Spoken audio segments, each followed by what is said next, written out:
are starting out in your leadership journey and you have found yourself in a situation where you have realized that you need to be able to persuade others and be able to influence them to adopt some of your mindsets or your projects or some of the initiatives that you're trying to launch, well, this is going to be a very interesting video for you. We're going to talk about the art of influence and what the Great Gatsby teaches us as it relates to persuasion. Now, I want to give a special shout out to one of my amazing subscribers, IXL Multic, for having the topic suggestion of discussing how art and leadership come together as it relates to communication. And this is an example of that because we're focusing in on a literary work called The Great Gatsby. Now, The Great Gatsby itself was published in 1925 by F. Scott Fitzgerald and was later transitioned into a movie in 2013. What I'm going to share with you in this video is some of the aspects of The Great Gatsby. And if you have not seen the book, not read the book, or if you have not seen the movie, I'm going to share with you just a couple things you can keep in mind if you're trying to be more influential and more persuasive to other people that you can start thinking about in terms of your day-to-day conversations that may help you on your journey. Now, if you are new to me, welcome, welcome. And if you are one of my absolutely amazing subscribers, welcome back, friend. This channel heavily focuses in on advanced communication skills and strategies that will help you to communicate more confidently and concisely under pressure. If you have ever been in a situation where the room is watching you, or you have been in a presentation, or maybe you are in a salary negotiation, or perhaps you might be that person that just completely freezes when you're in the hot seat, I encourage you to reach out to me at exciteexcellence.org. The link is in the description below.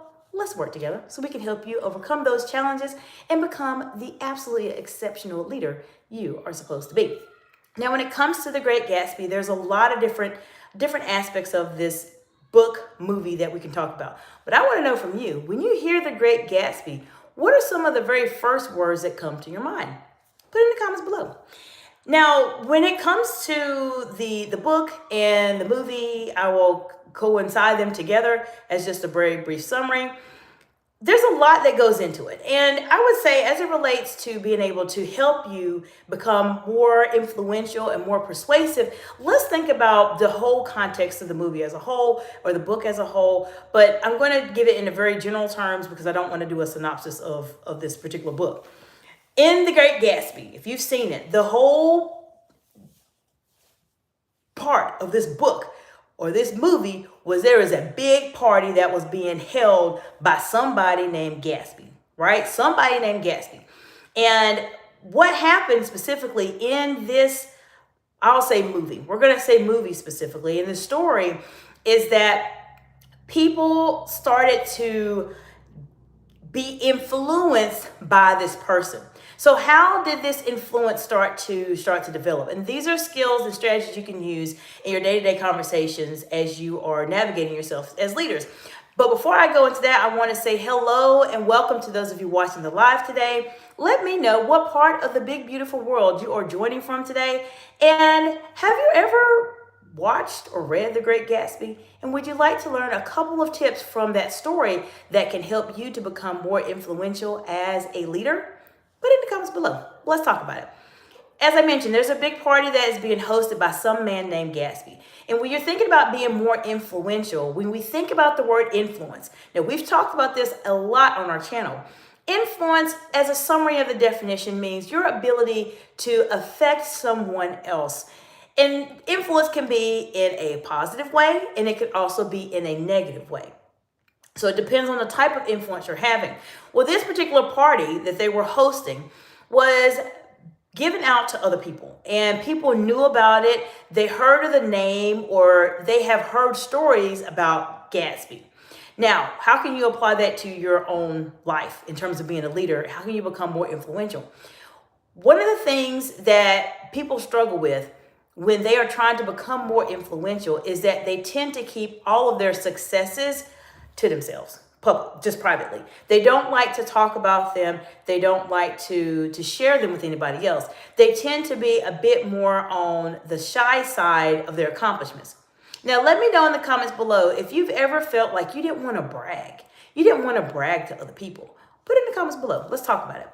When you're trying to become more influential, people have to know about you. And the only way people will know about some of the amazing things you have done as a leader or some of your accomplishments is by what they know about you. If you are that person that has done a lot of great aspects, amazing things, projects, initiatives, etc., as a leader, when you interact with people on your journey, regardless of what you're doing in your role, people will start to put a name or associate a name with you. So, for instance, in the movie or in the story, what happens is people have heard different things about Gatsby. Now, they have never seen Gatsby, but they've heard Gatsby has a lot of money. Gatsby does this, Gatsby does that. That's how you start building influence, because you're influencing people either in a positive or negative way.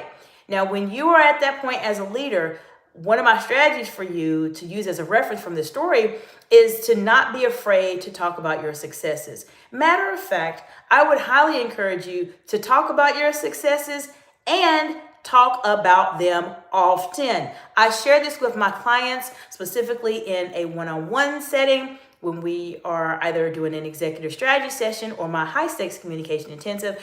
You should be able to talk about your successes that you've had in your career as a entrepreneur, perhaps as a leader, as a C-suite, as a manager, as a director, whatever the role you're in. You should be able to talk about those successes like that. It should happen easily. You should be able to talk about them easily.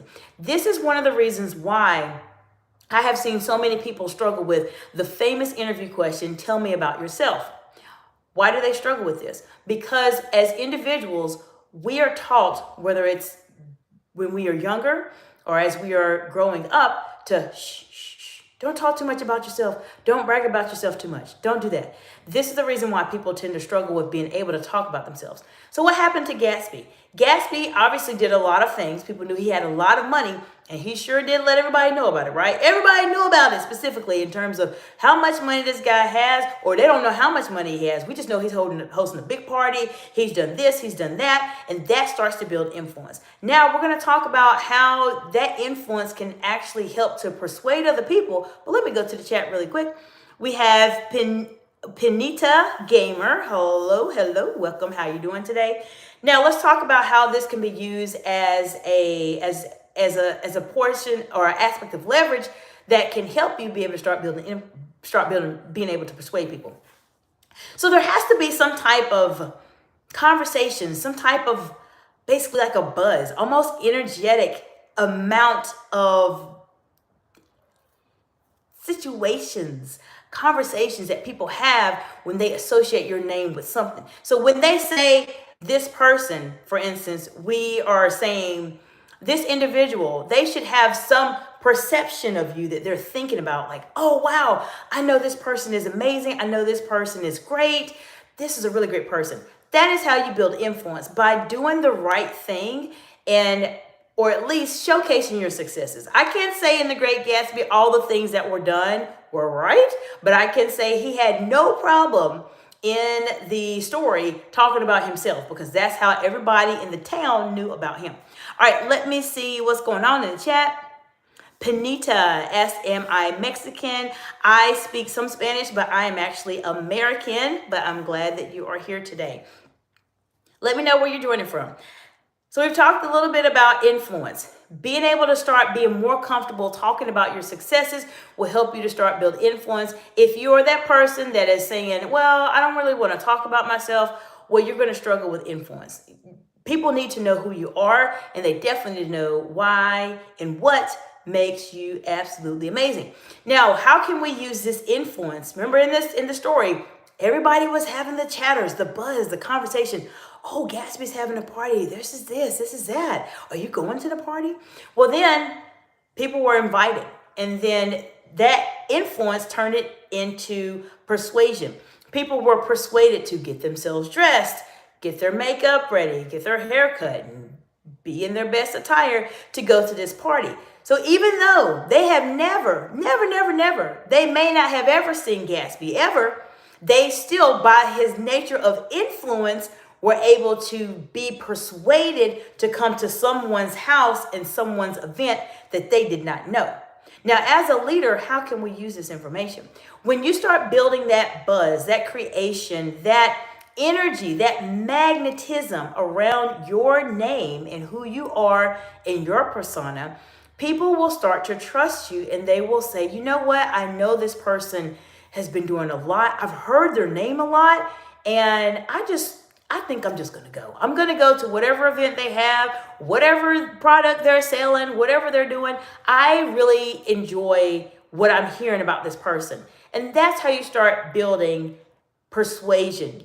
By your influence, people get to know you. You establish your own credibility by sharing your successes. And then people start to associate positivity, hopefully, not negativity. Hopefully, things that are more positive with your name, and they want to be a part of your world. When you are talking to different clients or projects or initiatives or stakeholders or board meetings or business associates, they have to have a sense of wanting to be drawn to what you're doing. And a great way to establish this is by becoming more influential. The best ways to win persuasive arguments, if you're in a business setting, sometimes if you're in a legal setting, then of course, obviously you got to build your case and etc. But the best way is to start working on it early, very, very early on in your role, in your position. Every conversation you have should be very impactful, and people will start talking about you. They'll start talking about you in a positive way, and that will start to get around to everybody. Now, I do want to say there is a song that says it is a small world after all. And as I know, I was growing up hearing this song, I always wondered, this song sounds like it's silly. But as we age and get older, we start to learn that the world is very, very small, and that people know people that know people that know those people, and etc. This is how you build influence, having conversations one person at a time, showcasing your successes. What are some of the things you're trying to work on? What are you trying to accomplish? And all those things. Now, how you may be saying, how does this factor into high stakes communication that we've talked about before? It factors into it by you being able to persuade other people and be more influential, then you will be able to make a big impact on other people when you're talking about projects and etc. Thank you for the heart emojis. Before we go into any more, let me go into chat really quickly. We have Florentine Boko. Hello, Florentine. How are you doing today? We have Salvatore 1814 says greetings from Russia. Well, hello. Welcome, welcome. Hope you're doing well today. I don't know what time it is in Russia right now, but welcome. Good to see you here, Salvatore. Okay, Chaz Mataculture. High five, Chaz. How you doing today, friend? Good to see you. Chaz says hi. So we've talked about a couple aspects as it relates to persuasion. Now, as I mentioned, this video topic in terms of art and leadership as it relates to literature was from one of my subscribers, IXO Multic, which is the reason why I'm talking about how the art of influence can be factored into a literary work such as The Great Gatsby. Now, many of you that are just now joining, I shared with you a couple of things, and I'm going to go over it really quickly so you know what we talked about.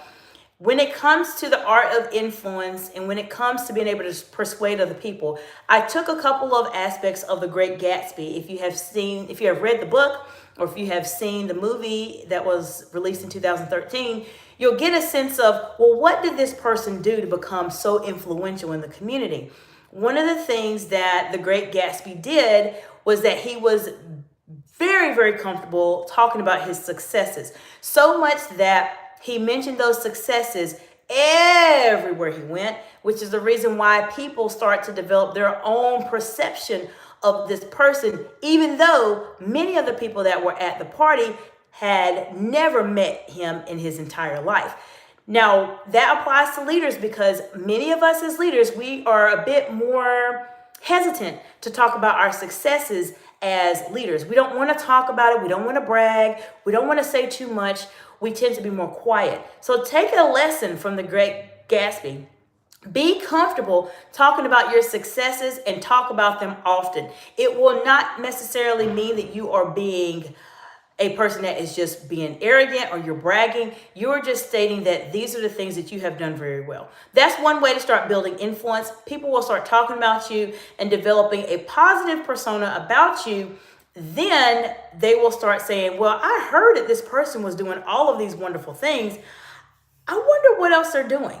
And when he hosted this large party, this large event, what happened? There were people, once again, that did not even know who Gatsby was, didn't know who he was, didn't know where he looked, what he looked like, didn't know what he did. All they knew was there were stories about him that were very positive or very, very exaggerated. And they said, you know what? I'm going to go to his party. I've never met this man. I don't know who he is or what he does, but I'm going to get myself dressed and go to the party. Whether it was a woman, whether it was a man, it did not matter. These people were influenced by somebody they had not even seen in their lives at all, to the point that they were persuaded to come to a party at someone's house. This in itself is a great way to build yourself as a leader, because influence is key. Creating that buzz, that persona that people are just keep talking about you because of all the amazing things you are doing. Now, no one is perfect, but you should be very comfortable talking about some of your successes, which will help to start allowing people to gain more credibility and feel a bit more trustworthy of what you're saying, which is the influence part. And then you can persuade them to do what it is that you're interested in trying to navigate. Okay, let me go to the chat. Chaz Man of Culture says, how do you do that without sounding like you're bragging? Okay, so I'll give you two examples. And Chaz, that's a fantastic question, friend. Let me give you two scenarios. I have been in a situation where I have had someone brag. Okay, I've been in a meeting where I had this one person bragged about themselves all the time. Let me share with you what they said. They would always say, I did this. I did that. I did this project. I was able to accomplish this. I was able to accomplish that. The key word to sounding bragging as a bragging person is I. If you come across saying, I did this, I did that, every single second you speak, I did this project, I got this increase, and etc., it comes across as bragging. But to answer your question, Chaz, the opposite of that is to define a couple things first. So number one, I'm very big on preparing conversations and discussions ahead of time. So think of your top 2 or top 3 or top 5 accomplishments that you have done in your career. What are they? 1, 2, 3, 4, 5. You could do 1, you could do 2. It doesn't matter. I just listed out a number for you to have. But you should always have those in the back of your mind where you're comfortable speaking about them all the time. Now, the way that you have those conversations, so it doesn't sound like I did this, I did that, I did this and that, is to be able to phrase it in a way to what you have found to be successful. For example, if someone asked a question and said specifically, Chaz, we know that you have worked on a couple of projects, or maybe they say, Chaz, what do you have to say about this? You could say, I have found this to be successful. In the past, I have noticed that teams have been able to do this. I have observed that someone has done this. We work together to create this aspect of the project or this success or this outcome. If you talk in a more of an objective type way, I observed, I noticed, this was mentioned, this has been successful. Those words themselves do not come across as you bragging. It's coming across as you sharing your observations. So for example, I'll give you just someone I can think of off the top of my head. If someone asked me a question, like how would you manage a situation? Let's say with an angry person. Okay.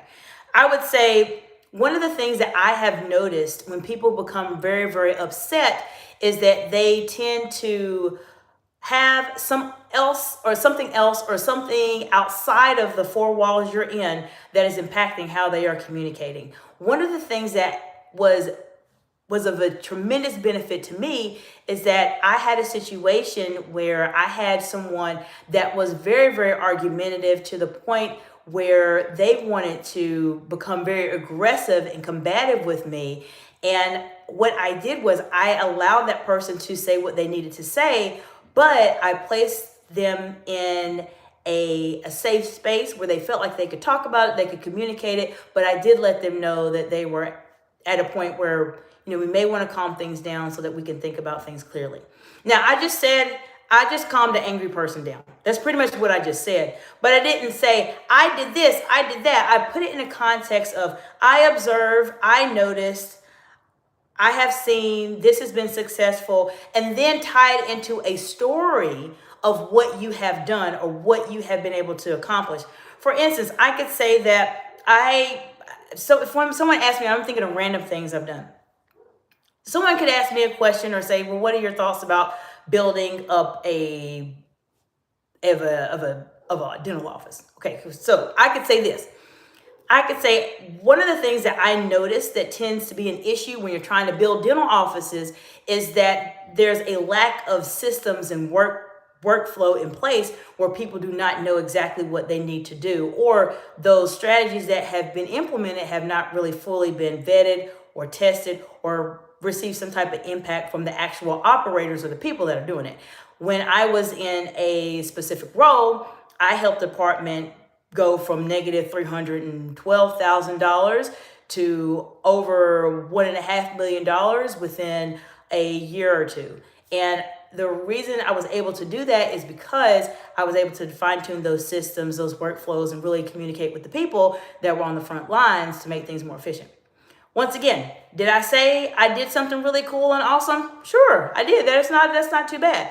But I didn't say, well, I did this and I did that. So Chaz, it's going to be all based on how you are communicating it.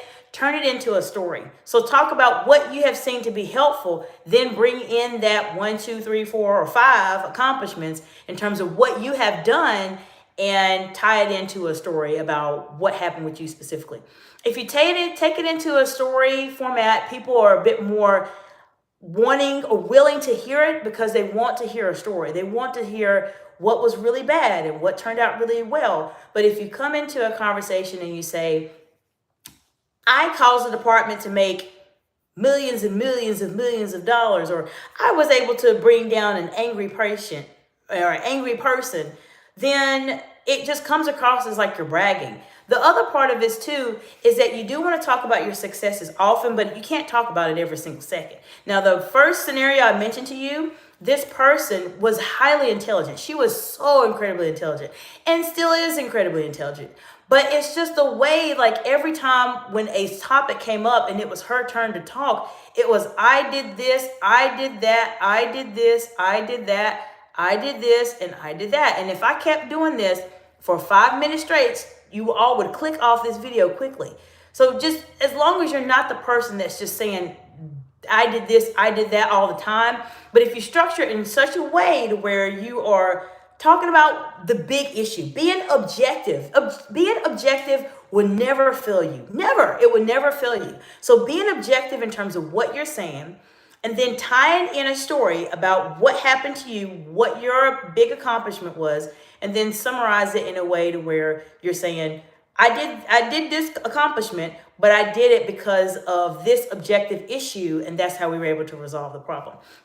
I hope that gives you some insight, Chaz. I know that was a bit lengthier of a response, but I appreciate you so much, Chaz, for asking that, because many people, when they are trying to navigate those very high stakes, high pressure situations, they don't know how to say things without bragging. And when they are in a situation where they know they want to get a promotion, they know they want to get a contract with a client, if they're an entrepreneur, they know they want to negotiate their salary, they know what they need to do, but they don't know how to do it. That is why I am here to help you all figure out these very complex situations in terms of how can we figure out a way for you to be able to say what it is you need to say that comes across in a very authentic way and not someone that is just completely just bragging about themselves. I appreciate that, because many people will learn from your question and our dialogue specifically, because this is the reason why people don't talk about themselves. For this reason alone, They are hesitant because they don't know what to say and they don't want to come across as that bragging person all of the time. Of course, for those of you watching the video, if you're not subscribed to the channel, we talk about these type of situations all of the time. And I really want to make sure, regardless of where you are in the world, I know we have people from Russia, people from the US, and I believe from Mexico. Regardless of where you are, I know you are a leader in some way, shape, or form, and that's amazing, and I'm so happy for you. But I want you to be that leader that is at that next level than everybody else. And the only way I can do that is by being here with you live and communicating with you and sharing with you what I've learned over the past 20 years of being in senior executive roles, interacting with congressional leaders, and doing all types of very fun and sometimes not so fun things I have to do as a leader. But I really want you all to be at a place where you are not the average leader. The average leader knows how to communicate, but the above average, this exceptional leader, the leaders that actually will change the world are the ones that know how to communicate under pressure. Okay, Chaz, man of culture, says, understood and appreciated. Absolutely, Chaz, and you are so welcome. I appreciate you being here, of course. And I appreciate the question because many people, they don't want to talk about themselves for that reason because they simply do not know what to say and how to say it.